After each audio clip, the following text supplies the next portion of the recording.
Hello guys, good morning. Me Eden's Tokyo live.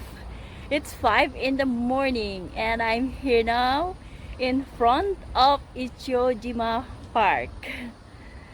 It's a beautiful, nice park, and only local knew this place, guys. And I love to run up to here because of the beautiful sunrise. I really love watching beautiful sunrise, guys, and I will show you the 5 a.m. sunrise.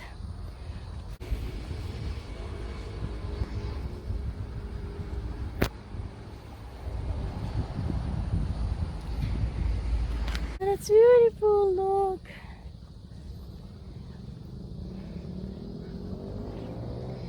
So I will show you guys there.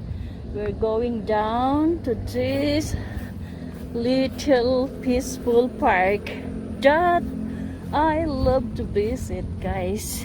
Very early in the morning, walang katao-tao, guys. See?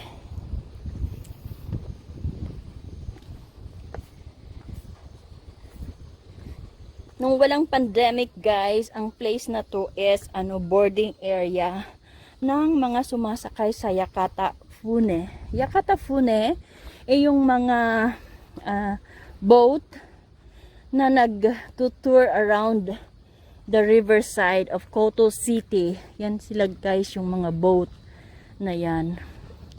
Gawa ng pandemic, kaya naka-close, kaya hindi makadaan dyan. Yan yung mga boat, maliliit na boat. We called it Yakata Fune. You're eating, drinking,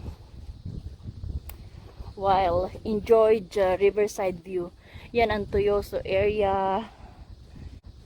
And I'm here now at Etchujima. When I cross that bridge, guys, there is. That's already Chuuko area. Cicada. Yan talaga, guys, yung original na land. Yan, hindi yan man-made island.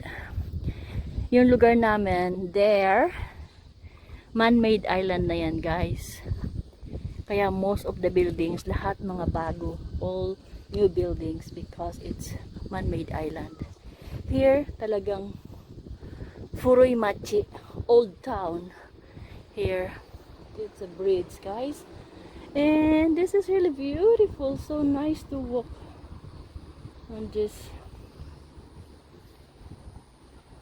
area, guys. See, so we're going to cross the bridge.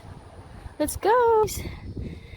Yeah, it's really beautiful sunrise there,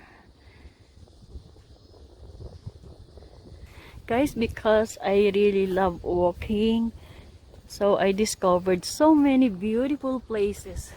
Tokyo is not only high-rises buildings, it has lots of old places that you will enjoy.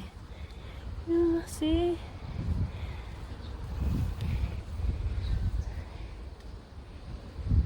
there.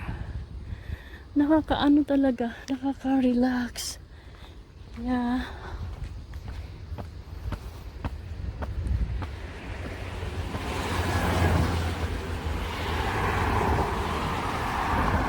So we are going to cross the bridge now.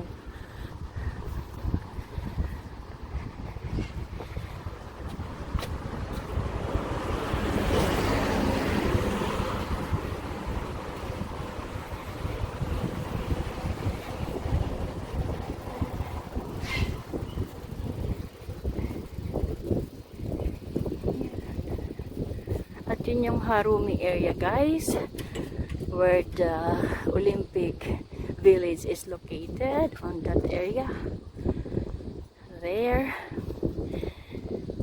So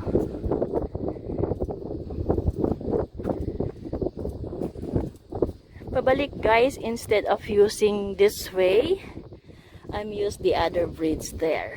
So I'm going straight, going down there, Tsukishima area, Tsukishima neighborhood, and then return back to Choyoso, passing the Harumi area, the Harumi Bridge, and then the Toyoso.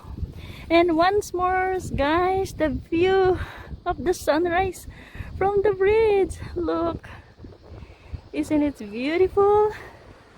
Yeah, very so romantic to watch that beautiful sunrise.